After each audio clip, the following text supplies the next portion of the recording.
महायुतीच्या दोन आमदारांमध्ये चांगली जुंपलेली आहे। राष्ट्रवादीचे आमदार अमोल मिटकरी आणि भाजपचे आमदार सुरेश धस यांच्यामध्ये धनंजय मुंडेंवरनं आरोप प्रत्यारोप सुरू झाले। सुरेश धस हे असूयेमधून मुंडेंना लक्ष्य करतायत असा आरोप अमोल मिटकरींनी केलाय। त्यानंतर सुरेश धसांनी मिटकरींना थेट इशारा दिलाय, कुणाच्याही नादी लाग, माझ्या नादी लागू नको, तुला महागात पडणार असं म्हणत धसांनी मिटकरींच्या आरोपांना प्रत्युत्तर दिलंय।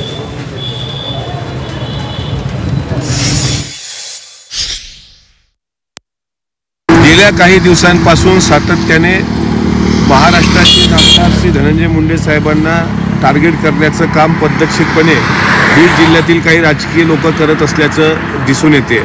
अमोल दुबे प्रकरणात जे तोंडघशी पडलेत ते सुरेश धस आज महायुतीचे आमदार आहेत, मात्र आपल्याला मंत्रिपद मिळालं नाही आणि दोघाही बहीण भावांना मंत्रिपद मिळालं।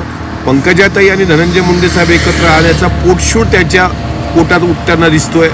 मात्र जाणीवपूर्वक एकाच व्यक्तीचं राजकारण संपवण्याची सुपारी सुरेश धस यांना कुणी दिली, त्यांनी का घेतली, याचं स्पष्टीकरण एकदा महाराष्ट्राच्या समोर आलं पाहिजे। अमोल मिटकरी फार लहान आहे बरं का, माझी त्याला एकदा विनंती, अमोल तू कोणाच्या बी नादी लाग, या रगेलच्या नादी लागू नको, तुला लय महागात पडन। मी आता एकदा त्याचं ऐकून घेतो, पण वडिलकीच्या नात्याने त्याला समज देतो, तुझं कुणीकडे बी दुकान चालव, माझ्यावर दुकान चालवू नको, तुझं अवघड होईल। मला वाटतं या ठिकाणी राजकीय अभिनिवेशातनं न पाहता ती एक घटना झाली आणि त्या जिल्ह्यातले आमदार म्हणून त्याने घेतलेली ती भूमिका आहे आणि कुठलाही गुन्हा हा गुन्हा असतो आणि त्याच्यामुळे तिथे पक्षीय राजकारण येत नाही, कुणी सुपारी घेतली नाही किंवा कोणाला टार्गेट केलेलं नाही।